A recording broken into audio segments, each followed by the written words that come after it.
Good morning, अस्सलाम वालेकुम, सुबह बखैर। जागो लाहौर के एक और एपिसोड के साथ मैं सिद्रा मुनीर आपकी खिदमत में हाजिर हूँ। उम्मीद है कि आप जहाँ कहीं भी होंगे बिल्कुल ठीक ठाक होंगे, बहुत अच्छे से ज़िंदगी गुजार रहे होंगे और इसी उम्मीद के साथ आज के दिन का आगाज़ करेंगे कि ना सिर्फ आप खुद खुश रहेंगे बल्कि आने वाले जितने भी दिन हैं उसमें अपने आसपास बसने वाले लोगों को भी खुश रखने की ज़रूर कोशिश करेंगे। नाज़रीन, एक बहुत ही खूबसूरत, एक शानदार सी मॉर्निंग और बेहतरीन सुबह के साथ, एक नए दिन के साथ, एक नई उम्मीद के साथ आज मेरी भी मॉर्निंग हो गई है और उम्मीद है कि आपका आज का दिन भी बहुत अच्छा रहने वाला है, क्योंकि आप सुबह सुबह हमारा मॉर्निंग शो देख रहे हैं। बहुत सारे घरों में हम लोग देख रहे हैं इस वक्त नाश्ते हो रहे होंगे, कुछ माएँ कोशिशें करी होंगी कि बच्चों को बिस्तर से उठा लिया जाए, क्योंकि आजकल गैस के इश्यूज़ बहुत ज़्यादा है। गैस की एक फिक्स टाइमिंग्स है कि उस टाइमिंग के हिसाब से घर में गैस आती है और उसी टाइमिंग में फिर जो घर की ख़वातीन हैं उन पर बड़ा प्रेशर होता है कि नाश्ता बन जाए और जितने भी घर के अफराद हैं उनको कम से कम उनकी पसंद का नाश्ता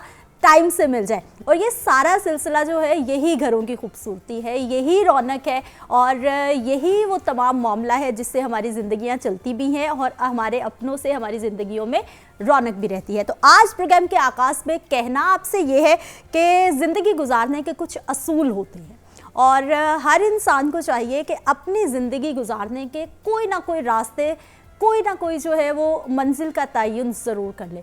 वो कश्ती जो सिमत के बगैर चलती है वो समंदर में कहीं खो जाती है, अपनी मंजिल तक नहीं पहुंच पाती। इसी तरह से वो लोग जो ज़िंदगी को बेध्यानी में, लापरवाही में ऐसे ही गुजारते चले जाते हैं बिना ये सोचे समझे कि जाना कहाँ है, कहाँ नहीं जाना, क्या करना है, क्या नहीं करना, वो किसी डिज़ायर्ड प्लेस पर नहीं पहुंच पाते। ऐसे लोग अल्टीमेटली वहीं पहुंचते हैं जहां ज़िंदगी उनको ले जाती है हादसाती तौर पर। गौर व फिक्र की बात यह है कि वो जगह फिर जैसी भी हो उसमें रहना हमारी मजबूरी बन जाती है, क्योंकि फिर चाह कर भी हम अपने मुकद्दर के ख़िलाफ़ नहीं जा सकते, हम चाह कर भी माजी में नहीं जा सकते, गुजरे हुए वक्त को वापस नहीं ला सकते। हमारा मसला ये है कि हम बहुत सारी ख्वाहिशात तो रखते हैं मगर उन्हें हासिल करने के लिए कोई प्लान नहीं बनाते, कोई लाहेअमल तरतीब नहीं करते, कोई रास्ता इख्तियार नहीं करते। दिल तो बहुत करता है हमारा कि हमारे पास ये भी हो, हमारे पास ये भी हो, मगर हमारी एफर्ट्स उससे मैच नहीं करती कि वो चीज़ें वाक़यतन हमें मिले। ख्वाहिशें हर इंसान के दिल में होती हैं, भला किसका दिल नहीं चाहता कि अमली ज़िंदगी में बहुत सारी चीज़ें जो हैं वो उनके पास हो, लेकिन जब अमली रास्ता आपके पास नहीं होगा तो ये ख्वाहिशें किसी दीवाने के ख्वाब से कुछ ज़्यादा नहीं होंगी। हर इंसान के पास एक सच्चा ख्वाब होता है, वो उसे हासिल करने की सलाहियत भी अपने साथ लेकर पैदा होता है, क्योंकि हर इंसान में अल्लाह ताला ने मुनफरिद सलाहियात से उसे नवाजा है। उस ख्वाब को दरियाफ्त करें जिसके लिए आप बने हैं, जो आपका दिल चाहता है, जो आप अपने लिए सोचते हैं, जो आप रात को बिस्तर पे लेटते हुए अपने लिए देखते हैं कि मुझे ज़िंदगी से ये चाहिए, लेकिन जैसे ही सुबह होती है हम उस पर अमल करना भूल जाते हैं। जो रात को बिस्तर पे लेटते हुए हमने बहुत सारी प्लानिंग की थी, हम सारी ज़िंदगी गुजार कभी अपनी उस बर्निंग डिज़ायर का तयन नहीं कर पाते कि आखिर हमें चाहिए क्या, हमारा दिल क्या चाहता है या फिर हम कर क्या सकते हैं। तो ये कैसे मुमकिन है कि अगर हम कोशिश करें और वो चीज़ हमें ना मिले। मशहूर पुर्तगाली लिखारी का कहना है कि वो चीज़ जिसके लिए हम सच्चे दिल से ख्वाहिश करते हैं, कायनात की हर चीज़ हमें उससे मिलवाना चाहती है। रूमी की बात इस समंदर को कूजे में बंद करने के मुतरादिफ है।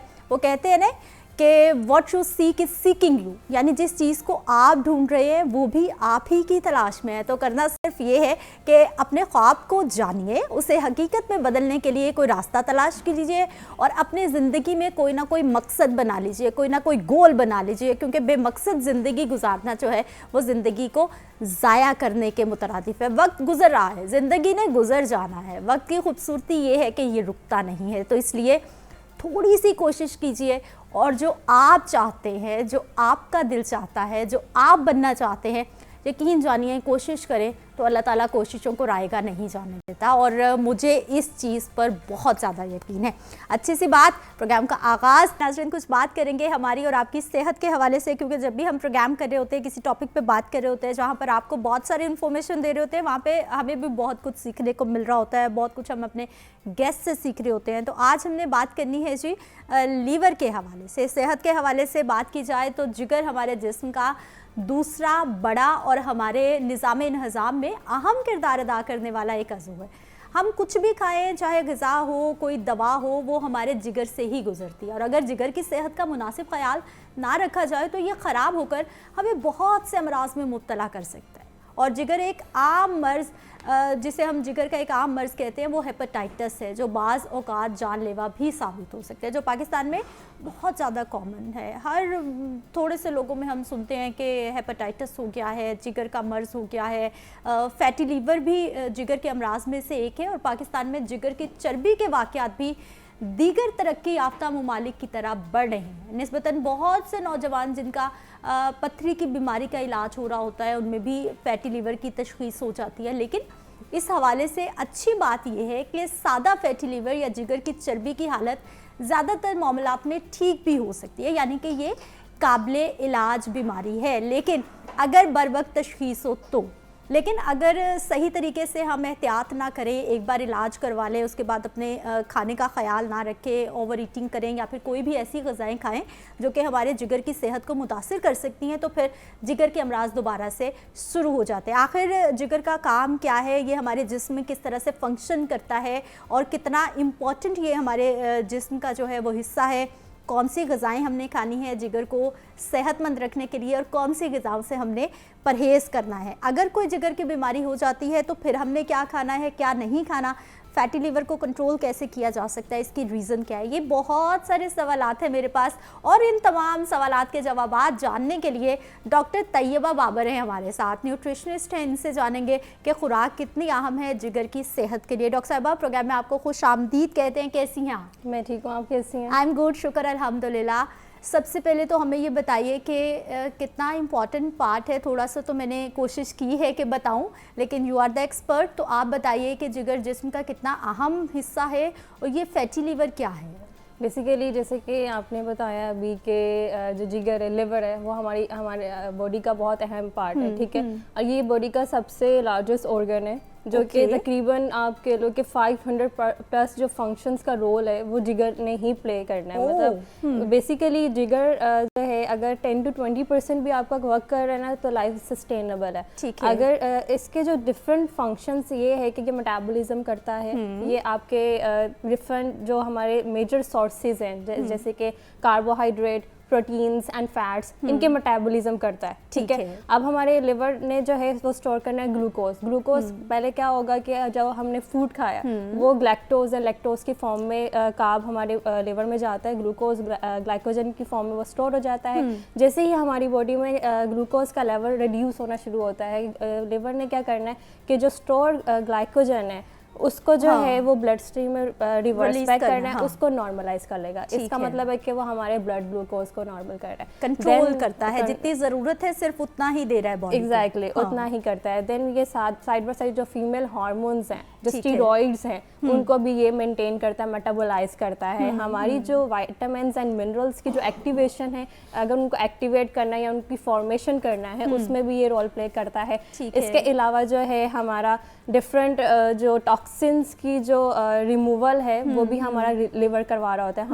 हमारी बॉडी की डिटॉक्सिफिकेशन जो है वो भी जो है लिवर ने करवाना है। सबसे मेजर रोल जो इसका है वो फैट की एब्जॉर्प्शन में करता है, फैट्स की इमल्सिफिकेशन करवाता है। हमारे लिवर में एक जो है प्रोडक्ट पाया जाता है बाइल, ठीक है, आपने सुना होगा, वो प्रोड्यूस करता है लिवर ने जाना उधर से वो लिवर भेजता है गॉल ब्लैडर के अंदर, वहाँ पे वो बाइल स्टोर होता है। अब वो बाइल का ये काम है कि उसने जो है ड्यूडिनम इंटेस्टाइन्स के पास जाके फैट्स की जो एब्जॉर्प्शन है ना वो हमारी इंटेस्टाइन्स में होती है, तो बाइल ने उधर जाके उसको जो है एब्जॉर्प्शन उधर करवा देनी है। अगर तो ये निज़ाम प्रॉपर वे में चल रहा है तो फिर आपको ओवरऑल। डॉक्टर भाई, ये तो हो गए फंक्शंस आप बता रही हैं कि कितना इम्पोर्टेंट है कि आप बता रही हैं कि हमारी बॉडी को डिटॉक्स करने के हवाले से हमारी जो हम खा रहे हैं डाइजेस्टिव सिस्टम में बड़ा इम्पोर्टेंट पार्ट प्ले कर रहा है। फैटी लिवर क्या है और इसकी रीज़न क्या है? फैटी लिवर बेसिकली इसके लिवर के जो डिजीजेज हैं ना वो 3 तरह के हैं, ठीक है। एक तो वायरल हेपेटाइटिस है, जैसे आपने बोला कि जो जॉन्डिस हो जाता है वो वायरल में आता है, ठीक है। जो फैटी लिवर है उसकी 2 तरह की कैटेगरीज है, एक तो अल्कोहलिक फैटी लिवर होता है, एक नॉन अल्कोहलिक होता है। नॉन अल्कोहलिक जो है हम ईस्टर्न फैमिलीज है, जो मुस्लिम कंट्रीज है ना उनके अंदर ये ज़्यादातर पाया जाता है, क्योंकि वो अल्कोहल तो हम लेते नहीं हैं, ठीक है, उसका इंटेक नहीं है, लेकिन जो अल्कोहल का इंटेक करते हैं उनको हम कहते हैं, उनको इस कैटेगरी में ले आते हैं, वो अल्कोहलिक फैटी लिवर में आ जाता है। अब ये क्यों, ये कैसे आता है? वेस्टर्न डाइट, क्योंकि हमारी आजकल की रूटीन में वेस्टर्न डाइट बहुत ज़्यादा भर गया। वेस्टर्न डाइट क्या है? जो हम जंक फूड लेते हैं, ठीक है, जंक फूड ले लिया, या फिर बेकरी प्रोडक्ट्स ले लिए, या फिर शुगरी प्रोडक्ट्स जो होती है ना बेसिकली, जो अगर हमने रिफाइंड कार्ब्स लिए हैं, उसकी वजह से ये होता है कि आप जो लिवर के ऊपर एनर्जी का जो सोर्स है ना वो ज़्यादा आ जाता है। जब लोड ज़्यादा होता है, ऑर्गेनिक चीज़ों से निकलकर हम बहुत ज़्यादा पैक्ड चीज़ों की तरफ चले गए, और वहाँ पे कहीं ना कोई जो चीज़ें आर्टिफिशियल तरीके की तरफ जा रही होती हैं, ऐसे ही वो सब लोड आ रहा है जिगर पर, जिगर के ऊपर लोड आता है वो, क्योंकि उसने वो एब्जॉर्ब, उसको टाइम ही नहीं मिल रहा ना, उसकी एब्जॉर्ब, उसकी मल्सिफिकेशन नहीं मिल रही, तो वो लोड जैसे जैसे आता है तो वो क्या करता है कि फैट की एक्यूमुलेशन लिवर के ऊपर स्टार्ट हो जाती है। जैसे जैसे वो एक्यूमुलेट होता भरता जाता है, वो फैटी लिवर की कैटेगरी में आ जाए। अगर उसका नहीं ट्रीटमेंट हो रहा, आप उसको बेसिकली इतना जो है ना मेडिसिन भी इसके ऊपर वर्क नहीं करती अगर आपको फैटी लिवर है। अगर आपने डाइट, अगर आपने एक्सरसाइज को मेंटेन रखा है, देन आपकी मेडिसिन भी वर्क करेंगे, वरना कोई फायदा नहीं है कि आप मेडिसिन भी ले रहे हैं। अच्छा डॉक्टर साहब, ये कोई स्पेसिफिक एज ग्रुप है जब ये फैटी लीवर का इशू शुरू होता है, या फिर बच्चों में, जवानों में, बूढ़ों में, किसी में भी किसी भी वक्त हो सकता है? किसी में भी हो सकता है। अगर आपकी डाइट बहुत ज़्यादा इम्बैलेंस, आजकल तो खैर बहुत ही ज़्यादा, इवन हम डॉक्टर्स की भी थोड़ी सी जो है वो इम्बैलेंस चली जाती होती है, बट ये है कि रिसेंट स्टडीज़ के अकॉर्डिंग कुछ ऐसे सप्लीमेंट्स हैं, ठीक है, जो कि आप अगर लेते हैं तो उससे भी ये रिवर्स बैक हो जाता है। अभी आपने कहा कि बच्चों में भी जो है ये फैटी लिवर के जो है ना काफ़ी ज़्यादा रेशोज भरती जा रही है। पहले रेशो जो थी ना फैटी लिवर की पाकिस्तान के अंदर वो 5 से कम थी, 5% से कम थी, बट अब जो है 30% तक ये आ गई है। मतलब ये पहले चाहे हम फैटी लिवर की बात करते हैं या फिर अगर मैं बाकी बीमारियों की भी बात करूं, आज चूँकि हम फैटी लिवर की ही बात करते हैं, मैं इसी पे रहूँगी, हम नहीं सुनते थे कि हमारे जो यंगस्टर्स हैं स्पेशली उनमें इस तरह की बीमारियां, इन बीमारियों को तो हम जोड़ा करते थे बुढ़ापे के साथ, कोई दादियों के दादों के साथ के जब उस उम्र में पहुंचेंगे। आजकल तो यंग जो हमारी जनरेशन है उनके साथ ये प्रॉब्लम्स हो रही हैं। बिल्कुल ऐसे ही, क्योंकि बच्चे जो है ना, आपको पता है उनको शुगर की क्रेविंग बहुत ज़्यादा होती है, ठीक है, उनको होता है कि हमें रेडीमेड जो है फूड मिल जाए, पिज़्ज़ा मिल जाए, बर्गर मिल जाए, तो इस वजह से क्या होता है कि उनके जो है ना ओबेसिटी उनको हो जाती है, ठीक है। सबसे बड़ा जो मेन कॉज है ना ओबेसिटी है। आपकी जितनी मेटाबॉलिक डिजीजेज है ना, like obesity, like type 2 diabetes, आपका डिस्लिपिडेमिया जिसमें कोलेस्ट्रॉल जो लेवल है वो आपके जो बैड है वो इंक्रीज हो जाता है, जो गुड है वो रिड्यूस हो जाता है, जिसकी वजह से ये फैटी लिवर और ज़्यादा ट्रिगर होता है, और वो जो है आपको आहिस्ता आहिस्ता सिरोसिस की तरफ ले जाता है, फिर आपका लिवर ट्रांसप्लांट की तरफ वो खुद चला जाता है। एंड अगर उधर सिरोसिस पे भी जाके अगर आपने इसका क्योर नहीं किया, तब अल्टीमेटली वो जो है patient within the 24 hour death हो जाती है।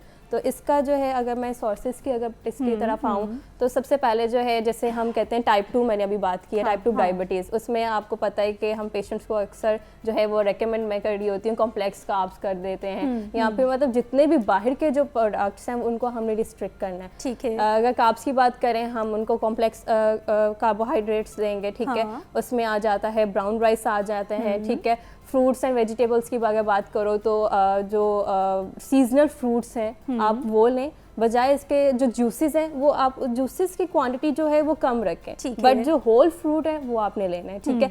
अब स्पेसिफिकली जो लिवर फ्रेंडली फ्रूट्स है ना वो एप्पल है, ठीक है, आपके पास ग्रेप्स आ जाते हैं, आपके पास सिट्रस फ्रूट्स आ जाते हैं, ठीक है, वो बहुत अच्छा रोल प्ले करता है। जिन फ्रूट्स के अंदर एंटीऑक्सीडेंट रेट्स है या एंटी इन्फ्लेमेटरी रोल प्ले कर रहे हैं, वो आपने वो जो है आपकी लिवर के टॉक्सिन्स को रिमूव करेगा, आपकी लिवर के एंजाइम्स को इम्प्रूव करेगा, उनके मेटाबॉलिज्म को अच्छा करेगा। अच्छा डॉक्टर साहब, एक तो आप बता रही हैं कि जो हमारे लीवर के लिए अच्छी ग़िज़ाएं हैं, या आपने सिट्रस फ्रूट की बात की है, अगर फैटी लिवर हो जाता है, हम बीमार हो गए हैं, हमें प्रॉब्लम हो गया है, आपने बताया कि मेडिसिन भी उस तरह से अमल या फिर उस तरह से असर नहीं करती जब तक कि आप उसके साथ बहुत अच्छा फूड नहीं लेते। अब जिन लोगों को फैटी लिवर का इशू है, वो लोग क्या खाएं कि उनका ये इशू जो है वो बेहतर तरीके से और जल्दी से जल्दी रिजॉल्व हो जाए? सबसे पहले जो है वो ये लें कि जो नॉर्मल मल्टीग्रेन रोटी है उसका इस्तेमाल करें, ब्राउन राइस का इस्तेमाल करें। रोज़ाना जो है 2 अदद आपने फल लाजमी लेने हैं, ठीक है, जो सीजनल 2 एप्पल, एक सुबह को एप्पल ले लें। वैसे भी डॉक्टर्स का फेवरेट फ्रूट है एप्पल। अच्छा, एप्पल जो है वो अगर आप खा रहे हैं तो डॉक्टर के पास आप नहीं जाने की जरूरत नहीं, यानी आप बहुत सारी बीमारियों से बचे रहते हैं। हाँ एग्जैक्टली ऐसे, क्योंकि उसके अंदर एक ऐसा कंपाउंड होता है जो टॉक्सिन्स को रिमूव करता है, ठीक है, पैक्टिन होता है जो कि टॉक्सिन्स को रिमूव करता है, पूरी बॉडी से बैड थिंग्स को आउट कर देता है। हाँ ऐसे ही है। फिर वेजिटेबल्स जो हैं जिनको फैटी लिवर है ना, वो रिकमेंडेड है कि 5 जो बाउल है ना वो आपने वेजिटेबल सैलड्स का खाना है। 5 बाउल जो है एक दिन में बट इतने जो है वो खा नहीं सकते। हाँ, इसलिए मैं यही हैरान हूँ, मुश्किल हो जाएगा। लेकिन ये रिकमेंडेड होता है कि अगर आपने जल्दी रिकवरी करनी है तो आप जो है बाउल जो है वेजिटेबल्स का सैलड का वो आप लाजमी लें। उसके ऊपर जो है स्क्वीज कर लें आप, लेमन को स्क्वीज कर लें, ठीक है। आप उसके बाद ब्लैक पेपर जो है वो इस्तेमाल कर सकते हैं, सोल्ट का थोड़ा सा इस्तेमाल करें, ठीक है, फॉर द टेस्ट एनहांसमेंट के लिए, ठीक है। ये बहुत अच्छा सोल्ट, अगर 5 नहीं कर सकते एटलीस्ट आप 1 बाउल तो लाजमी लें। आहिस्ता आहिस्ता जो है इम्प्रूवमेंट अगर हेल्थ में आएगी तो कहते हैं कि 40 डेज के बाद जो है ना आप एक खुराक 40 दिन के बाद आपको रिजल्ट देता है, ठीक है। तो यानी आप 40 डेज मुसलसल एक ग़िज़ा को लेंगे तो 40 दिन के बाद आपको उसका असर नजर आएगा। बिल्कुल ऐसे होता है। पेशेंट जो है बीमार होकर आ जाता है, वो कहता है हमें दूसरे दिन के अंदर अंदर हमें जो है ना सेहत मिल जाए, लेकिन ऐसा नहीं होता। वो ऑलरेडी कुछ बहुत अरसे से कोई चीज़ ले रहा है, फिर उसके बाद उसको जो है महीने बाद या 40 दिन के बाद उसको उस चीज़ का जो है नुकसान होगा। बट वो फिर खैर इस चीज़ के ऊपर अब मैं क्या बहस करूं। अब इसके अलावा जो है आप अगर लेते हैं मीट की अगर बात करें तो लीन प्रोटीन लेना, ठीक है। अक्सर कहते हैं लोग के लिवर के पेशेंट को प्रोटीन सोर्स रिच जाना चाहिए, बट जो लिवर की एक स्टेजेस होते हैं, फैटी लिवर है या हेपेटाइटिस है, ठीक है, या फिर आगे फैटी लिवर की कैटेगरी में आ जाता है फिब्रोसिस या सिरोसिस, इनकी अलग डाइट है, ठीक है। ये पेशेंट क्योंकि क्रॉनिक स्टेजेस आ जाती हैं, ठीक, इस वजह से जो है ना इन दोनों को ये नहीं करना कि फैटी लिवर अगर आप, मैंने अभी डाइट बताई है तो आपने सिरोसिस के पेशेंट को भी वही जो है कंसल्ट कर रहे हैं कि वो देनी नहीं, वो एक क्रॉनिक स्टेज है, वो आपने ऑन द स्पॉट जो है वो डॉक्टर से आपने रेकमेंड कर, यानी आपकी बीमारी की तशखीस हो जाए, पता चल जाए कि किस स्टेज पर है, कितनी खतरनाक सिचुएशन पे आप उसके अकॉर्डिंग आपने फूड इस्तेमाल करना है। ऐसा नहीं है कि सुनने वाले बहुत सवियर किसी बीमारी में है और वो ऐसे ही फूड ना लेना शुरू कर दें, वो भी डेंजरस हो जाए। बिल्कुल डेंजरस है, क्योंकि जैसे जैसे चीज़ें बढ़ती हैं तो पेट में पानी आना शुरू हो जाता है, ठीक है। उसमें फिर आपका प्रोटीन लेवल उसको मेंटेन रखना पड़ता है, आपके जो मिनरल्स हैं उनको चेक एंड बैलेंस रखना पड़ता है, आपके वो हाइड्रेशन स्टेटस को भी मेंटेन रखना पड़ता है। अगर अब जो है फैटी लिवर के साथ अक्सर पेशेंट जो है ना वो यूरिक एसिड पे भी ले आते हैं, क्यों? क्योंकि उनका हाइड्रेशन स्टेटस जो है ना वो मेंटेन नहीं रहता, वो पानी का इंटेक प्रॉपर नहीं करते, जिसकी वजह से उनकी बॉडी में जो है ना क्रिस्टल्स बनना शुरू हो जाते हैं, ठीक है। और बाज़-औक़ात उनको जो है आर्थराइटिस का भी मसला हो जाता है फैटी लिवर के साथ। अच्छा डॉक्टर साहब, फूड्स की हम बात करिए, आपने बता दिया है कि फैटी लिवर है ये फूड खाएं, और जंक फूड आपने मना किया है कि जंक फूड ये प्रॉब्लम करता है। कोई नेचुरल ऐसी चीज़ें भी हैं जिसमें कोई भी चीज़ के अगर आपके साथ फैटी लिवर का इशू है तो आपको नेचुरल ये वाली चीज़ें भी नहीं लेनी चाहिए, इस फूड को निकाल दें अपनी ग़िज़ा से, कुछ है ऐसा जो है जैसे नट्स हैं, ठीक है। अब 2 नट्स हैं जो कि आलमंड्स एंड वॉलनट्स हैं, ठीक है, ये आप ले सकते हैं, ठीक है। ओमेगा 3 इसके अंदर होता है, ठीक है। तो ये जो है आपकी बॉडी में एंटी इंफ्लेमेटरी रोल पड़ेगा। लेकिन इसके अलावा कैश्यूज है, ये नहीं लेने, आपने पिस्ताचियो है, ये नहीं लेने, आपने जो है देसी घी है, मूंगफली है, ये भी नहीं लेने। इसी तरह जो है देसी घी, वो हम अक्सर पेशेंट के जिनका जो कोलेस्ट्रॉल का जिनको मसला है उनको हम कहते हैं कि आप ले लें, क्योंकि इससे जो है ना ये बॉडी में जाके जो है आपकी वेन्स में जाके जमता नहीं, ठीक है, इसलिए वो कहते हैं। लेकिन फैटी लिवर में क्या होता है कि इसकी जो क्वांटिटी है वो भी रिड्यूस कर देते हैं, ठीक है। और इसके अलावा जो है आप अगर बात करें कि वेजिटेबल्स की कुछ ऐसी जो है जिनके अंदर जो एंटी इंफ्लेमेटरी रोल नहीं प्ले करते हैं, वो भी आपको नहीं लेने चाहिए। कौन सी वेजिटेबल्स हैं वो जो कि अवॉइड कर दें अगर आपके साथ फैटी लिवर का इशू है तो? जैसे ग्रीन लीफी वेजिटेबल्स हैं वो आप ले सकते हैं, ठीक है। इसके अलावा जो आजकल तो खैर पालक साग का बहुत मौसम है, ये बहुत अच्छा है, आयरन रिच भी होता है। बेसिकली जो लिवर है वो आयरन को स्टोर करता है, ठीक है। आपकी ऑक्सीजन की जो प्रोडक्शन है उसको बूस्ट करता है, और जो जैसे जैसे वो ऑक्सीजन बनता है आपका जो ब्लड का जो प्रोडक्शन वो बनती जाती है, ठीक है। आपको जो बेसिकली जो आयरन जिनको आयरन डेफिशिएंसी पेशेंट है ना, अगर वो ग्रीन लीफी वेजिटेबल्स ने लाइक स्पिनच हो गया, लाइक बीट रूट हो गया, अगर वो ये लेते हैं तो उनका लिवर का जो फंक्शन है वो भी ठीक रहेगा, उनका जो आयरन का जो मसला चल रहा है वो भी ठीक रहेगा। अब बीट रूट जो है बहुत ज़्यादातर मैं रिकमेंड ज़रूर करती हूँ आयरन के डेफिशिएंट पेशेंट को, और जो अगर लिवर का ये चाहे वो जॉन्डिस का पेशेंट है या चाहे वो फैटी लिवर का पेशेंट है, उनको जो है बीट रूट जान तो वो बीट रूट वैसे ले लें सैलेड फॉर्म में, या फिर वो जो है वो 1 आउंस से स्टार्ट करें, 1 to 8 आउंसेस जो है आपने उस जो है ग्लास लेना है, ठीक है, उसकी क्वांटिटी लेनी है। इससे क्या होगा कि ये आपकी बॉडी के टॉक्सिन्स को रिमूव करेगा, लिवर के, आपकी मेटाबॉलिज्म में हेल्प करेगा, आपकी जो एंजाइम्स की एक्टिविटी है उसको इम्प्रूव करेगा, और जो फैटी लिवर फैट है उसको एक्सक्रीट आउट कर देगा बॉडी से, ठीक है।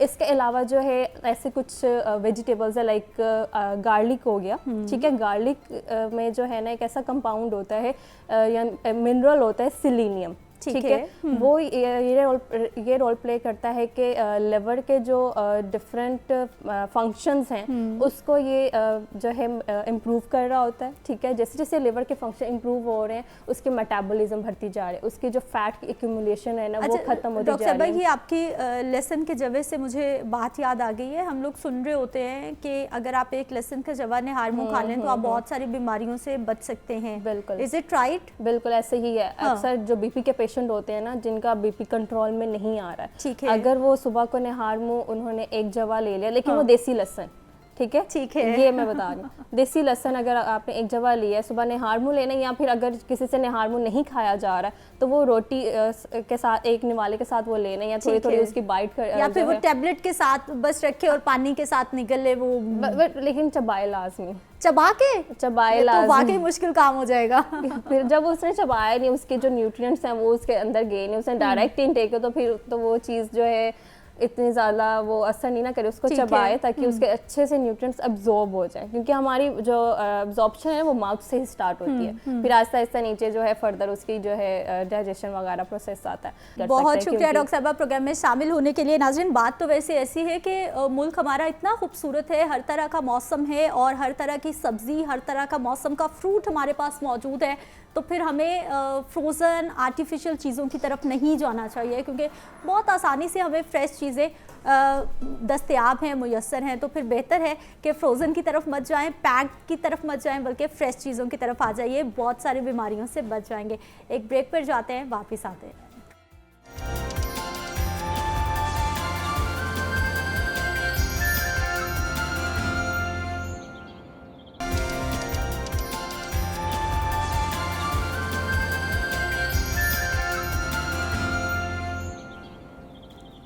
ब्रेक के बाद एक बार फिर से आपको खुश आमदीद कहते हैं। नाज़रीन, ब्रेक पे जाने से पहले हम कुछ फूड की बात कर रहे थे, फैटी लिवर की बात कर रहे थे, और अभी हमने बात करनी है जी, डॉक्टर साहब भी हमारे साथ मौजूद होंगे, और आज हमने बात करनी है किडनीज़ के हवाले से, क्योंकि ये हमारे जिस्म के वो ऑर्गन्स हैं जो कि बहुत ज़्यादा कॉमनली हम सुन रहे हैं कि लोग इन बीमारियों में मुब्तला हो रहे हैं। और ये प्रोग्राम करने का मकसद ये होता है कि कुछ हमारी एफर्ट से कहीं ना कहीं किसी के दिल तक, किसी के जहन तक कोई आवाज़ पहुँचे, और थोड़ा सा अपना लाइफस्टाइल तब्दील करने से, थोड़ी सी इन्फॉर्मेशन से हम बहुत सारी बीमारियों से बच सकते हैं। इंसानी जिस्म में गुर्दों की अहमियत किसी से भी ढकी छुपी नहीं है।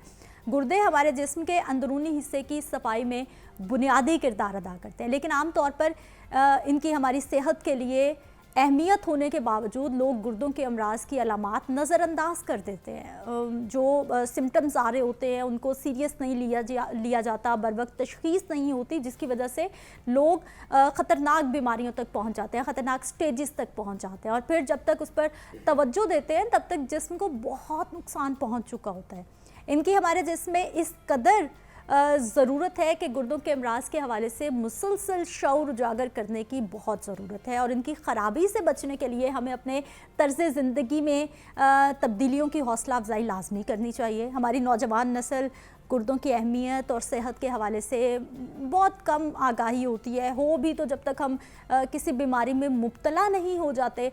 हम समझते हैं कि सिस्टम चल रहा है चल रहा है चल रहा है और बस चल ही रहा है, लेकिन अगर उस सिस्टम को ठीक तरीके से नहीं चलाया जाएगा, क्योंकि जो इंसानी जिस्म है वो भी बिल्कुल एक मशीन की मानिंद है। अगर किसी मशीन को अच्छा ऑयल इस्तेमाल किया जाएगा, उसकी सफाई का ख्याल रखा जाएगा, उसको बेहतर तरीके से चलाया जाएगा, तो ही वो मशीन ज़्यादा देर तक चल सकती है। इसी तरह हमारा जिस्म है, अगर हम इसको अच्छा फूड देंगे, अगर हम इसको अच्छा फ्यूल देंगे, तो ही हम एक अच्छी, बेहतर, सेहतमंद और लंबी ज़िंदगी गुजार सकते हैं। लंबी ज़िंदगी के साथ साथ सेहत का होना बहुत ज़रूरी है। तो ये किडनीज़ कितनी अहम है हमारे जिस्म में, क्या क्या बीमारियां हो सकती हैं, कौन से एज ग्रुप में ज़्यादा बीमारियां होती हैं, लोग आजकल जो है वो कौन सी ऐसी चीज़ें इस्तेमाल कर रहे हैं या फिर कौन सा ऐसा लाइफस्टाइल अपनाए हुए हैं जो कि किडनीज़ को बहुत ज़्यादा इफेक्ट करें। इन तमाम सवालात के जवाब जानेंगे। हमारे साथ मौजूद हैं जी डॉक्टर सैयद हमजा साहब। ऐसे प्रोग्राम में आपको खुश आमदीद कहते हैं। बहुत शुक्रिया आपके वक्त का। कैसे हैं आप? जी अल्हम्दुलिल्लाह जी, बिल्कुल, बहुत शुक्रिया जी। मैं दुनिया ग्रुप का और बिलखसूस लाहौर और जागो न्यूज़, जागो का मतलब कि आप पूरे लाहौर को पूरी नहीं बल्कि पूरी दुनिया को जगा रहे हैं मुख्तलिफ बीमारियों के मुतालिक, मुख्तलिफ चीज़ों के बारे में कि चले कहीं आवाज़ पहुँचे, कहीं ये थोड़ी काविश है जी, बिल्कुल इन्फॉर्मेशन दे लोगों को। आप जैसे एक्सपर्ट्स को इसीलिए बुलाया जाता है। डॉक्टर साहब, किडनीज़ कितनी इम्पॉर्टेंट है ह्यूमन बॉडी के लिए, और आजकल जो है वो किडनीज़ इशू बहुत ज़्यादा हम सुन रहे हैं। देखिए जी, किडनी जिस्म का एक इंतहाई बुनियादी जुज़ है। बेसिकली इसके बगैर इंसान ज़िंदा नहीं रह सकता। जिन लोगों को प्रॉब्लम्स होती हैं, ज़ाहिर बात है उनको, जैसे हम सुबह रोज़ उठ के मुँह धोने जाते हैं, उनको दोनों अपने गुर्दे वॉश करवाने के लिए जाना पड़ता है। अब किडनीज़ के बारे में देखिए, वैसे तो किडनी जिसमें दो जो किडनीज़ हैं मोस्टली अमामून, लेकिन अगर 100% लोगों का टेस्ट किया जाए, अल्ट्रासाउंड किया जाए, तो उसमें से आपको पता चलेगा 4% लोग ऐसे भी दुनिया में पाए जाते हैं या पाकिस्तान में पाए जाते हैं जिनकी सिर्फ एक किडनी है और एक किडनी के साथ वो बहुत अच्छी हेल्थी लाइफ अपनी गुजार रहे हैं।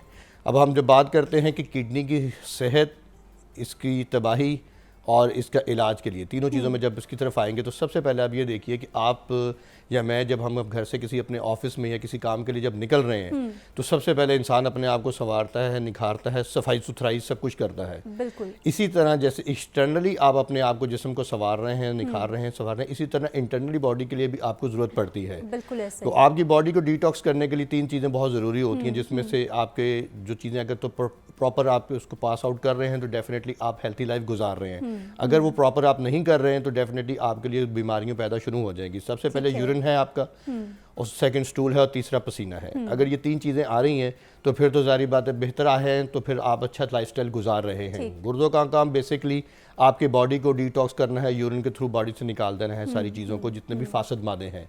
लेकिन जब हम इन चीज़ों को केयर नहीं करते, अच्छी खुराक नहीं लेते, अच्छा लाइफस्टाइल नहीं लेते, पानी कम पीते हैं, इस तरह की बहुत सारी वजूहात हैं जो कि गुर्दों को ख़राब करना शुरू कर देती हैं। सबसे पहले क्या चीज़ आ जाती है कि पानी का कम इस्तेमाल, ये गुर्दों की तबाही का सबसे बड़ा बाइस बनता है। लोग बहुत कम पानी पीते हैं। अब क्या है मोस्टली, क्योंकि मैं कोशिश करूँगा मैं आसान ज़ुबान में समझा सकूँ चीज़ों को, क्योंकि हमारे नाज़रीन जो सुन रहे हैं उनको वो चीज़ों को अवेयर कर लेंगे कि क्या चीज़ है। जब पानी नहीं पिया जाता ज़्यादातर, तो किडनी जो है ये सही तरीके से फिल्ट्रेशन नहीं कर पाते।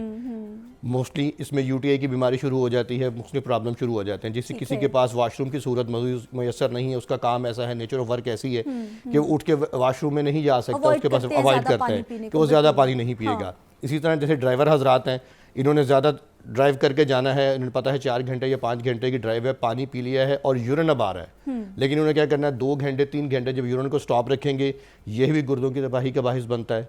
उसके बाद आपके जितने भी सॉफ्ट ड्रिंक्स हैं, मैं नाम किसी का मेंशन नहीं करूंगा, ये जितने भी हैं जिनमें कैफीन है, जिनमें जितनी भी चीज़ें हैं और आर्टिफिशियल जितनी भी चीज़ें हैं, फ्रोज़न फूड हैं, जी डेफिनेटली सारे, और फ्रोज़न जूस हैं, जितनी भी डब्बे की चीज़ आइटम्स आ रही हैं, ये सब गुर्दों की तबाही का बाहिस बन रही हैं इस टाइम हमारे यहाँ पर, क्योंकि लाइफस्टाइल नहीं है, वॉक नहीं है, पानी का इस्तेमाल नहीं है, ऐसी जितनी भी चीज़ें हैं जब आप नहीं करेंगे तो डेफिनेटली आपको ये चीज़ें इरिटेट करेंगी और प्रॉब्लम करेंगी।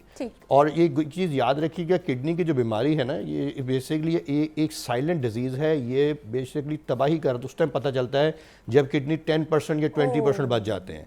उससे पहले बंदा सिर्फ यही कहता है हमारे मुआशरे में 2 चीज़ें बड़ी कॉमन है जी, ये गैस हो गई है, ठीक है, और ये हो गई, कोई भी बीमारी हो गई वो जी आपको गैस हो गई, पेट हो गई, और कुछ नहीं हो रहा है, और यूरिन आ रहा है जी, मैदे में, मिसाने में गर्मी हो गई या मैदे में गर्मी हो गई। आप उन्होंने किसी डॉक्टर को नहीं करना, पाकिस्तान में हर बंदा डॉक्टर बना हुआ है, वो Self कहेगा जी आप ये medication के बहुत ज़्यादा लिए है, सेल्फ बहुत मेडिकेशन dangerous है। है, उसमें वो चीज़ नहीं देखेंगे। आप तो देखें इसमें सबसे पहले ये कि जो है अगर तो आपके यूरिन का कलर चेंज हो गया है, स्मेल बहुत आ रही है और यूरिन कम आ रहा है, ठीक है। आपको फ़ौरन किसी भी अपने अच्छे होम्योपैथ डॉक्टर से या किसी लेबोरेटरी से यूरिन का सिंपल एक टेस्ट करवा लें जो 100 या 200 रुपए का अच्छा होता है। डॉक्टर साहब, ये अल्लाह ताला का कितना खूबसूरत निज़ाम है कि हमारी बॉडी में कोई भी तब्दीली हो रही है, कोई भी ख़राबी हो रही है तो फ़ौरन से पहले हमें सिम्टम्स आते हैं, फ़ौरन से पहले अलामात ज़ाहिर होती हैं कि कुछ ख़राबी हो रही है, कुछ गड़बड़ हो रही है, यानी इंडिकेशंस आ रहे हैं, लेकिन हम लोग उसको पसे पुश डाल देते हैं, हम लोग इग्नोर कर देते हैं, जिसकी वजह से चीज़ें ज़्यादा ख़राब होती हैं। जी बिल्कुल, यही चीज़ है ना, वही मैं बता रहा हूँ कि जब सिम्टम्स आपको शुरू हो रहे हैं, जैसे स्टूल एक बंदे को पास नहीं हो रहा, बास को कोलाइटिस हो जाता है, अल्सरेटिव कोलाइटिस आ जाता है मैदे में, अभी इसकी कोई ऐसी कोई ट्रीटमेंट नहीं है दूसरे इलाज के इलाज में, होम्योपैथिक में इसका भी बेहतरीन तरीका इलाज है। और ज़ाहिर बात है कि जब इसमें आपको स्टूल को आपको पता चल रहा है कि स्टूल ठीक नहीं आ रहा, उसने खाना खाया फ़ौरन स्टूल आ गया और उसके बाद भूख नहीं लग रही, क्रैम्प्स पड़ रहे हैं, पेट में आ रहे हैं, इसी तरह से ये चीज़ें जो है ये बहुत प्रॉब्लम करती हैं। किडनीज़ का जैसे आता और ये सारी चीज़ें रिलेटेड होती हैं, एक से फिर दूसरी, दूसरी से तीसरी चीज़ जब आती है, आप वक्ती तौर पे तो अपनी चीज़ों को आप बेहतर कर लेते हैं कोई ना कोई टोटका करके, लेकिन प्रॉपर उसके ट्रीटमेंट के लिए आपको हमेशा ज़रूरत पड़ती है कि किसी मुस्तनिद होम्योपैथिक डॉक्टर से, क्योंकि दुनिया भर में सबसे ज़्यादा होम्योपैथिक को जो लोग ओबलाइज करते हैं या लोग पसंद करते हैं वो किडनी डिजीज़ के ऊपर है, और किडनी में होम्योपैथिक का बेहतरीन तरीका इलाज मौजूद है, लेकिन उसमें डिपेंड करता है कि स्टेज 1 है, 2 है या 3 है। फर्स्ट या 2 स्टेज के ऊपर आप बहुत सारी चीज़ों से आते हैं। किडनी में सिर्फ एक बीमारी नहीं आती ना, किडनी में बेशुमार बीमारीज आ जाती हैं, जिसमें किडनी स्टोन्स आ जाते हैं, किडनी सिस्ट आ जाती हैं, इसमें किडनी फेलियर आ जाता है, इस तरह करके बेशुमार चीज़ें आती रहती हैं। अब ये किडनी एकदम तबाह नहीं होती, मैंने बताया ना कि शुरू में जब यूरिन में आपको जलन है या चुभन है, दोनों अलग चीज़ें हैं, जुबन अलग है, चेबन अलग है। जब आपको ये चीज़ें स्टार्ट हो रही हैं तो इट्स मीन कि आपको अलार्मिंग शुरू हो गई है। अब इसने आपसे 4 से 5 साल का टाइम लेना है इसको तबाही करने में।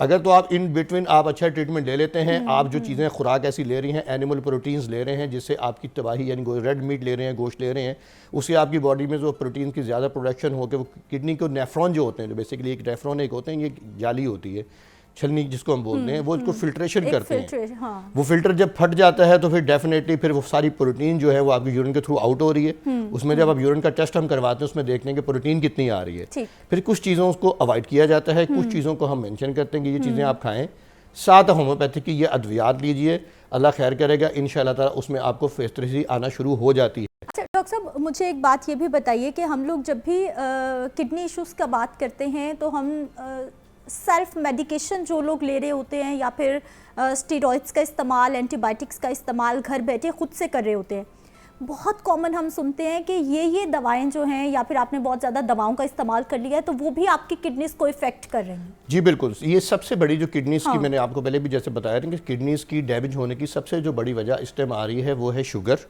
उसके बाद शुगर में क्या चीज़ है कि आपकी जो आप डाइट ले रहे हैं, कोल्ड ड्रिंक्स जितनी में मैंने बताया, जितने भी सॉफ्ट ड्रिंक्स हैं, ये तबाही का बस बन रहे हैं। सेकेंड नंबर पे अपना हाई ब्लड प्रेशर के पेशेंट, और नंबर 3 पे जो है इसमें कुछ ऐसी अद्वियात हैं जो ममनू हैं, जो कि जैसे पेन किलर्स जितनी भी ज़्यादा जो इस्तेमाल करता है बंदा, उसको ये प्रॉब्लम लाजमी आ रहा है इसमें। ये पेन किलर्स की जितनी भी आइटम्स हैं, स्टीराइड हैं, ये तमाम के तमाम जो हैं ये गुर्दों के लिए इंतहाई नुकसानदेह हैं। खुदारा अपनी सेहत के ऊपर तवज्जो दीजिए, अपनी चीज़ों को देखिए।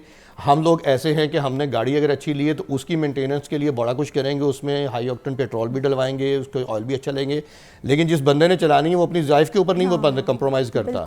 वो ये देखेगा कि फ़लाँ चीज़ कैसी मिल रही है, सस्ती मिल रही है, उसके वो चीज़ खा लें, वो कर लें, वो चीज़ें बेहतर है। लेकिन डिटॉक्स बॉडी करने के लिए आपकी कोई एक्टिविटी है, हम खुद अपना मुआयना करेंगे ना इन चीज़ों में। इंडिकेट किया है कि जो डायबिटिक हैं और जो हाइपरटेंशन के मरीज हैं उनके लिए किडनी इश्यूज बहुत ज़्यादा कॉमन है, वो डेंजर जोन में है। जी डेंजर जोन। अच्छा, अब वो बचें कैसे? कितनी देर के बाद, 6 महीने के बाद, 1 साल के बाद, कितनी देर के बाद उनको अपना प्रॉपर टेस्ट करवाना चाहिए? और वो कौन सा टेस्ट है वो स्पेशली किडनीज को चेक करने के लिए करवाते रहें कि उनको मालूम हो कि किस सिचुएशन में सिस्टम चल रहा है? जी बिल्कुल, बहुत अच्छी बात है। RFT एक बेसिकली एक टेस्ट होता है, रेनल फंक्शन टेस्ट, उसमें बेसिकली पता चल जाता है कि आपकी किडनी जो है ये कैसा काम कर रहे हैं। और सेकंड नंबर ये है चीज़ है कि आपके जो इसमें आपने जैसे पूछा है कि इसमें कौन से टेस्ट हैं, यूरिन टेस्ट इसमें एक आ जाता है, RFT आ जाता है, और फर्दर जितनी भी चीज़ें आपकी चल रही हैं बॉडी के साथ, ठीक है, वही आपने जैसे हम शुरू में बात की थी कि आपकी बॉडी आपको अलार्मिंग करना शुरू कर देती है कि जी indications आपके आ रहे अंदर होते हैं। कोई ना कोई ऐसी चेंजिंग गड़बड़ आ चल रही है, है, तो बिल्कुल। खुदारा इसके लिए कीजिए। हाँ। अगर एक बंदे का ब्लड प्रेशर 180 120 रह रहा है और वो डायबिटिक है और उसका HbA1c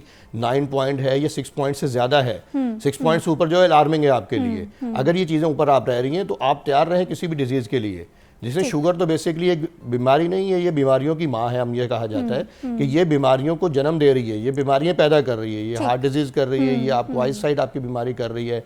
इसी तरह से ये किडनी को सबसे पहले डैमेज करती है आपके। और इसी तरह से जो आपका ये हाइपर ब्लड प्रेशर है, अगर 180 120 बंदे का ब्लड प्रेशर रह रहा है तो डेफिनेटली वो फिर वो बंदा तैयार रहे कि उसके लिए फिर कोई भी इलाज नहीं है अगर वो उसको कंट्रोल किसी भी तरीके से कर नहीं पा रहा। बाद बंदे यही कहते हैं जी सर दर्द है, मैंने फलां एक दवाई खा ली थी, खैर है जी गुजारा हो गया, कोई बात नहीं। और डॉक्टर साहब ये जो आपने सर दर्द की कहा है ना, खामखा दवाई खा ली, खाला ने बताया ये वाली मैंने गोली खाई थी तो आप ये खा ले जी। चच्ची आती हैं वो कहती हैं मैंने ये किया था, आप ये वाला जो सिस्टम है ये मर्ज को कितना मजीद बिगाड़ देता है। जी डेफिनेटली, वो मैंने बताया ना कि बेजा दवाइयों का इस्तेमाल, ठीक है, हमारे मुआशरे में कुछ ये जो इसमें मर्दों की हजरात की तादाद इसमें किडनी फेलियर की बहुत ज़्यादा है, क्योंकि इनके टोटके आजकल आप देखें हमारे मेरे इधर जैसे हमारा ये इसमें बोर्ड वाले चौक में हम बैठे हुए हैं तो डेफिनेटली यहाँ पर पूरे पाकिस्तान से या पूरे पंजाब से लोग आते हैं। अब यहाँ पर जो तो नौजवान हैं जिनकी एज है 16 साल 17 साल 18 साल, अब ये आते हैं जी दवाई चाहिए जी मोटा करना है खुद को।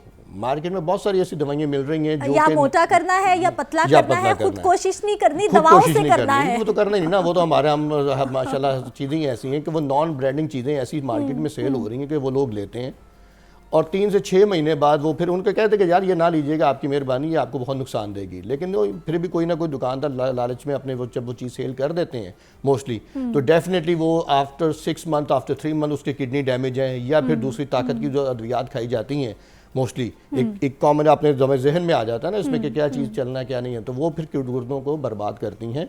गुर्दों को जहाँ अच्छे लोग हैं वहाँ बुरे लोग भी साथ हर मुआशरे में बैठे हुए हैं। यूरिन में अभी जैसे हमारे पास पेशेंट आता है जी, उसको यूरिन में प्रॉब्लम है, जिन्हें यूटीआई की इन्फेक्शन है, बैक्टीरिया मुख्तलिफ किस्म के आ जाते हैं, और इसी तरह से किडनी डिजीज़ मैंने सिस्ट का बताया कि ये कुछ ऐसी बीमारियां हैं जिनका किसी दूसरे पैथी में इलाज नहीं है। होम्योपैथिक में इसका बेहतरीन तरीका इलाज मौजूद है, जिसको आप इसमें बहुत ज़्यादा टाइम नहीं पीरियड नहीं चाहिए होता आपको, ज़्यादा से ज़्यादा 3 दिन 2 दिन 1 दिन, जो नेक्स्ट यूरिन आपको आएगा वो आपको बता देता है। किडनी स्टोन का होम्योपैथिक में बहुत अच्छा ट्रीटमेंट है कि किडनी स्टोन जैसे हो रहे हैं और किडनी स्टोन बनने की वजहात क्या होती हैं, तो ये बेसिकली मैंने बताया ना कि जैसे होम्योपैथ के पास मोस्टली गुर्दों के हवाले से पेशेंट्स की एवरेज बहुत ज़्यादा है, वो कॉमन इन चीज़ों को ज़्यादा पसंद करते हैं और उसमें अल्हम्दुलिल्लाह शाफी होम्योपैथिक इलाज भी इसमें मौजूद है। अच्छा डॉक्टर साहब, होम्योपैथिक इलाज की जब हम बात करते हैं तो हम लोग बहुत एक कॉमन कॉन्सेप्ट है कि हम लोग इतने फर्टिलाइज़र से बनी हुई खुराक का इस्तेमाल कर रहे हैं, इतनी मसनूई ग़िज़ाएँ इस्तेमाल कर रहे हैं कि हम लोग समझते हैं कि हमारी बॉडी को भी अब उतनी स्ट्रॉन्ग मेडिकेशन की ज़रूरत है, और जो होम्योपैथिक है उसको हम थोड़ा सॉफ्ट तरीका इलाज अगर हम कहा जाए और आहिस्ता आहिस्ता असर करने वाले। और फिर दूसरा ये भी बहुत कॉमन देख रहे हैं, स्टीरॉइड्स का इस्तेमाल शुरू हो गया है, ये आपको बहुत बेहतर पता होगा होम्योपैथिक इलाज में भी। जी देखें, ऐसी कोई बात नहीं है, होम्योपैथिक में ये सरासर एक इल्ज़ाम है। मैंने पहले एक बात बताई कि अच्छे और बुरे लोग हर जगह मौजूद हैं, ठीक है ना। जागो लाहौर पूरी दुनिया को जगा रहा है और अवेयर कर रहा है, तो बाकी मैंने देखा इतना ऐसे अच्छे प्रोग्राम नहीं जितनी आप लोगों की एफर्ट है कि हर टॉपिक के ऊपर अलग अलग, आप चाहे वो वापडा है, चाहे हेल्थ है, चाहे कोई भी है कस्टम है, तो इसमें बेसिकली अच्छे बुरे लोग हर जगह मौजूद हैं। बिल्कुल ऐसा ही है। और स्टीरॉइड या एलोपैथिक, इवन के एक होम्योपैथ को एक पैनाडोल बी की दवा टैबलेट भी अपने क्लिनिक पे रखने की इजाज़त नहीं है। पंजाब हेल्थ केयर कमीशन से जो डॉक्टर रजिस्टर्ड हैं उनकी चेकिंग है, ड्रग इंस्पेक्टर देखते हैं, हर चीज़ देखते हैं। अगर वो रखता है तो वो गलत कर रहा है, वो रिस्क हलाल नहीं कमा रहा है, वो रिस्क हराम कमा रहा है। पहली बात तो ये चीज़ आ जाती है। और दूसरी चीज़ आपने बात की कि होम्योपैथिक जो एक इल्ज़ाम दिया जाता है, ये कहा जाता है कि ये एक सुस्त तरीका इलाज है, ठीक है जी। तो ये सुस्त तरीका इलाज नहीं है। मैं एक एग्जाम्पल आपको देता हूँ। एक पेशेंट के किडनी में स्टोन है और डॉक्टर उसको बोल रहा है जी कि इसको ही आपकी सर्जरी होगी। अब सर्जरी का टाइम पीरियड से लेके उसके रेस्ट का टाइम पीरियड आप बता दें, कम से कम 15 दिन, महीना तो बनेगा या नहीं बनेगा। अगर वही बंदा एक होम्योपैथिक दवाई खा रहा है और 15 दिन में उसका किडनी स्टोन रिमूव हो गया है, उसको यूटर में या यूथरा में या किसी जगह पर स्टोन मौजूद था, वो उसका डिजॉल्व हो गया है, तो वो बेहतर है या वो एक कट करवा के सर्जरी करवा के आफ्टर 1 मंथ एक अच्छा एक्सपेंस करके वो उस तरफ जा रहा है, या होम्योपैथिक 15 दिन ले ले। अच्छा वो चीज़ बेहतर है। किडनी इश्यूज की हम बात कर रहे हैं, ये हमारे पास 2 किडनीज हैं और आपने बताया कि 4% लोग ऐसे हैं जिनके पास एक किडनी है और वो बड़ी अच्छी ज़िंदगी गुजार रहे हैं। ये दोनों kidneys at a time effect होती हैं, एट अ टाइम ये साथ साथ ही ख़राब होती हैं, या फिर सम टाइम एक बिगड़ा होता है साइड पे तो दूसरी साइड जो है वो आपकी सेव होती है और आप उससे अच्छी ज़िंदगी गुजार सकते हैं? जी, मैं इसमें बिल्कुल सही कह रही हूँ कि किडनी मोस्टली जो किडनी की जो फिल्ट्रेशन है वो ज़्यादातर अगर देखा जाए तो एक किडनी उसको हमेशा से फिल्टर कर रहा होता है और दूसरा उसके साथ सपोर्टिंग के तौर पे खड़ा है। ठीक है।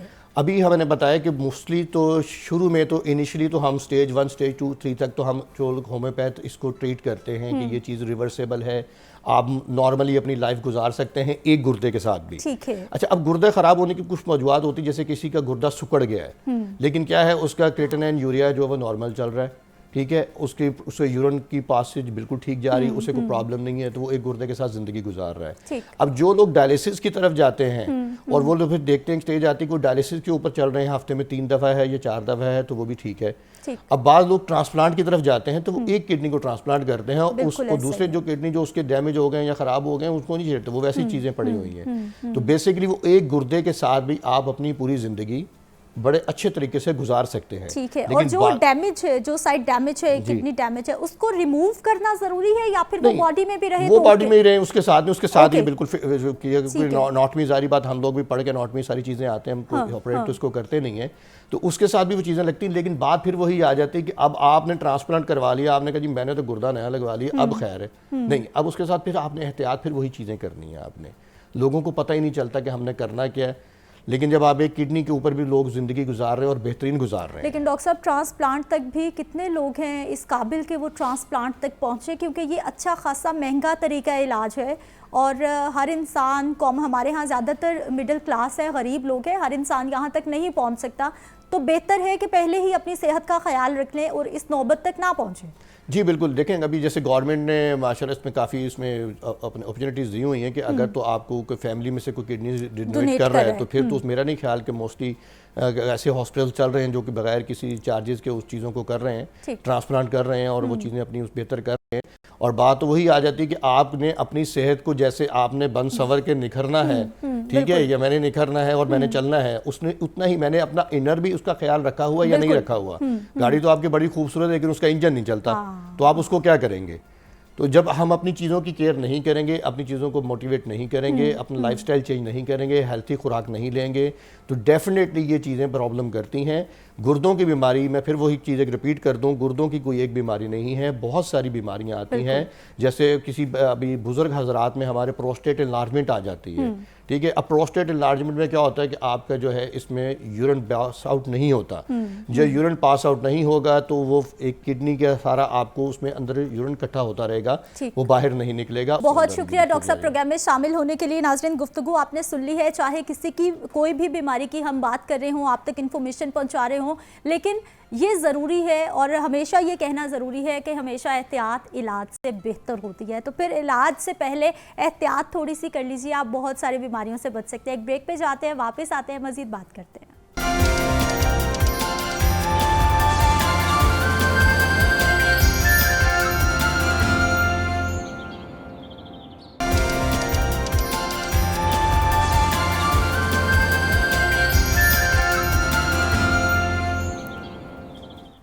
ब्रेक के बाद एक बार फिर से आपको खुशामदीद कहते हैं। कुछ बात करेंगे जी सेहत के हवाले से और साथ ही साथ एक्सरसाइज के हवाले से। बात करेंगे हम योगा के हवाले से और योगा से किस तरह से आप ख़ुद को हेल्दी रख सकते हैं। और योगा के बारे में हम बहुत सुनते हैं कि वो ना सिर्फ आपको पुरसकून रखती है, इजी रखती है, आपका वेट लॉस हो जाता है और यानी आपके जितने भी मसाइल हैं, आपको डिप्रेशन है, आपको एंजाइटी है, उसके मुख्तलिफ मुद्रे होते हैं जिनको हमारी एक्सपर्ट्स हमें बताती हैं कि आप ये एक्सरसाइज कर सकते हैं, ये मुद्रा लगा सकते हैं और आपको ये फ़ायदा हो सकता है। सलाफ़ नकवी हमारे साथ मौजूद है, उनसे जान लेती हैं कि आज योगा में वो हमारे लिए क्या ख़ास लाई हैं। जी सलाफ़।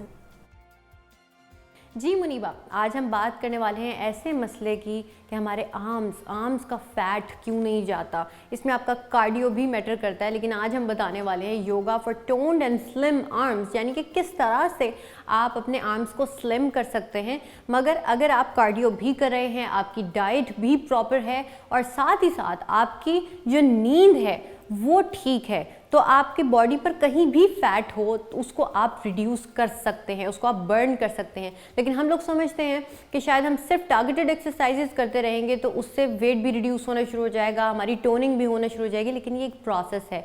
टारगेटेड एक्सरसाइजेज ठीक है, चाहे योगा हो या कोई वर्कआउट हो, आप 1 या 2 दिन कर सकते हैं। इसके अलावा आपको हिट करना चाहिए। अब कार्डियो कर रहे हैं जो भी, लेकिन योगा के अंदर भी अगर आपको योगा को इंटेंसिटी उसकी बढ़ानी है तो आप 2 से 3 दफ़ा हफ्ते में इसको ज़रूर परफॉर्म करें और फिर लो इम्पैक्ट पर आ जाएं। स्ट्रेंथ ट्रेनिंग जो कि योगा के अंदर भी होती है वो आप कर सकते हैं। यानी जितना भी मैं प्लान बता रही हूँ योगा के हिसाब से बता रही हूँ कि आप इसमें इसकी इंटेंसिटी बढ़ा सकते हैं, इसको कम कर सकते हैं, टारगेटेड एक्सरसाइजेस को परफॉर्म कर सकते हैं। तो इस तरीके से आपका जो आर्म्स का फैट है वो कम होना शुरू हो जाएगा। या बहुत सारे लोग जो कहते हैं कि हमारे आर्म्स फ्लैबी हैं या बैट विंग्स हैं, तो उन लोगों की शिकायत जो है आज वो दूर होने वाली है। सबसे पहले आपको क्या करना होगा, मज़े की बात यह है कि ये सारा वर्कआउट स्टैंडिंग है और हमें यही चीज़ पसंद है, या तो सब फ्लोर पर हो या स्टैंडिंग पोजीशन में हो। तो आपको क्या करना है, अपने पाँव को आपने नॉर्मल जिस तरह आप स्टांस अपना लेते हैं आपने वाइड किया।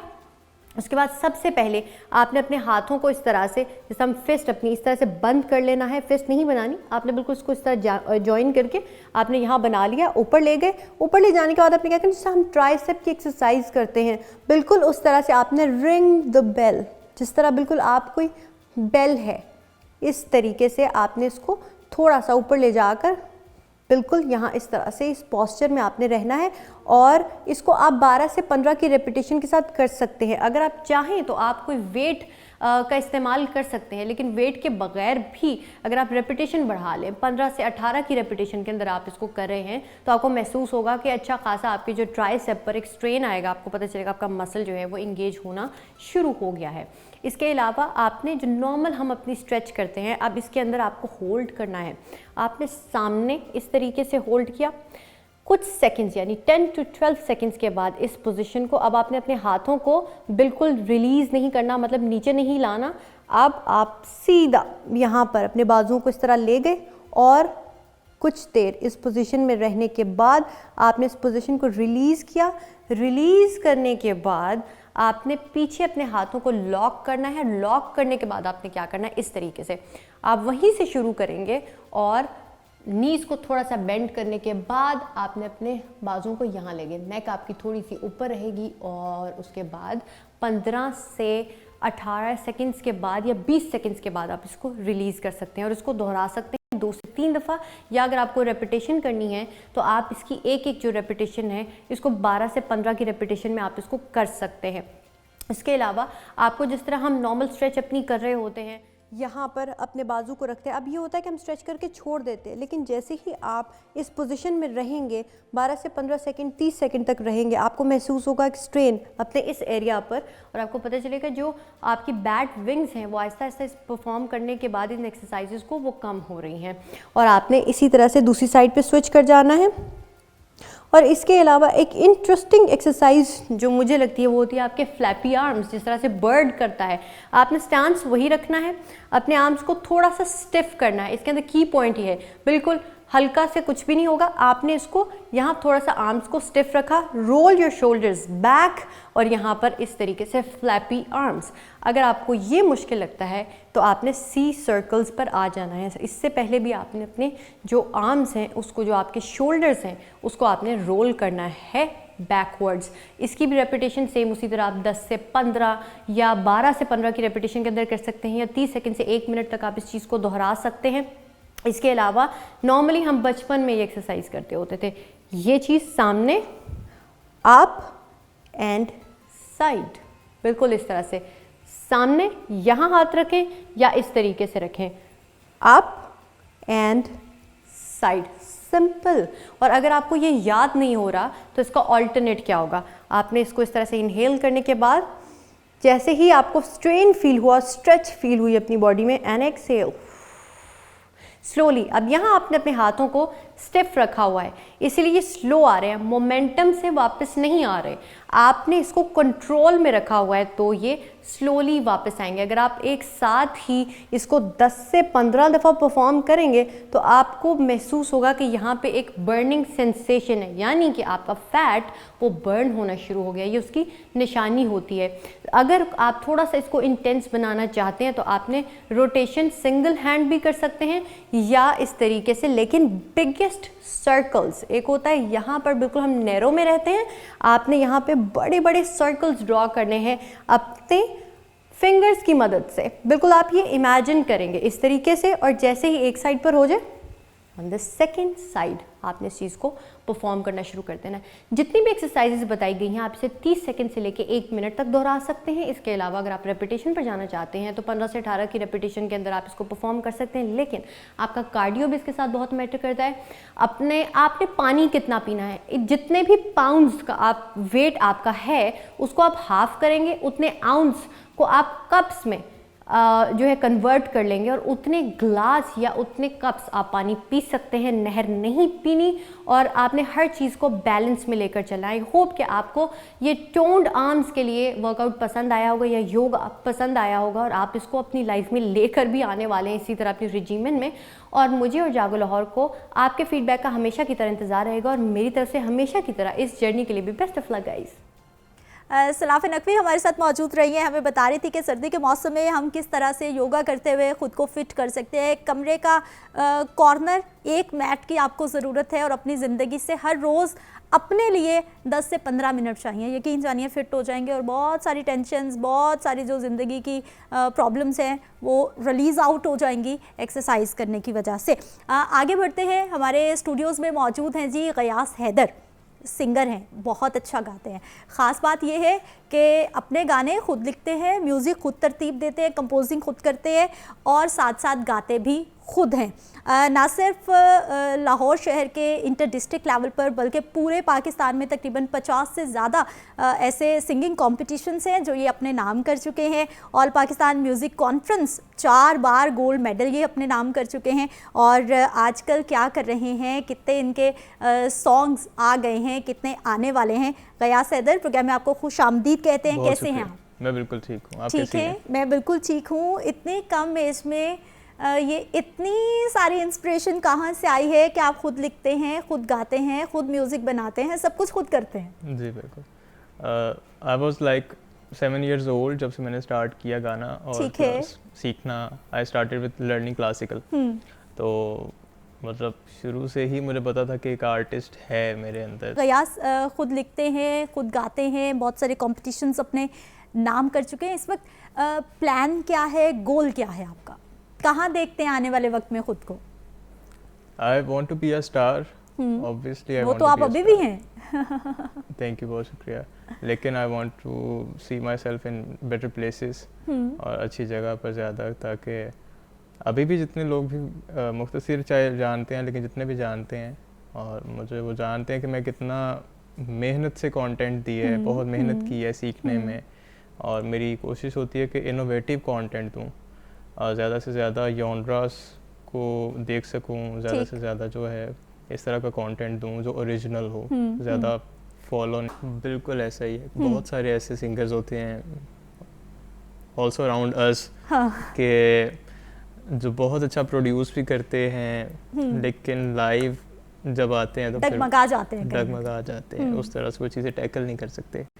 तो 50 कॉम्पिटिशन्स 50 प्लस तक मैंने देखे हैं, लेकिन जो मैंने स्टेजेस देखे हैं ऑल ओवर वो लाइक 100 तक होंगे अभी तक अप्रॉक्सीमेटली। ठीक है, और हर जगह लाइव ही परफॉर्म कर रहे हैं, लाइव ही जा रहे हैं, लाइव ही परफॉर्म किया।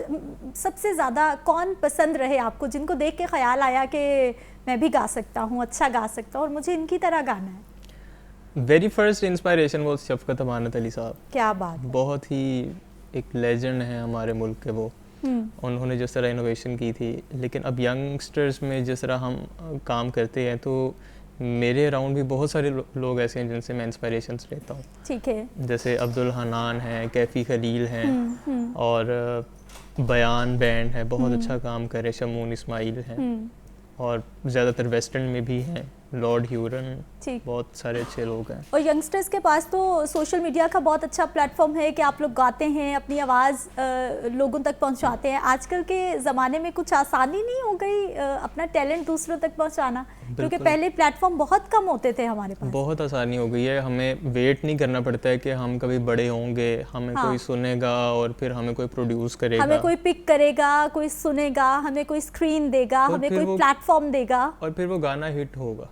और फिर ये भी आपका एक ड्रीम होता है कि कोई प्रोड्यूस करेगा कभी और फिर वो गाना जाके हिट होगा। तो अब इतना टाइम नहीं है, अब आपने अपने प्लेटफॉर्म्स खुद बनाने हैं। खुद बनाने हैं हम लोगों ने।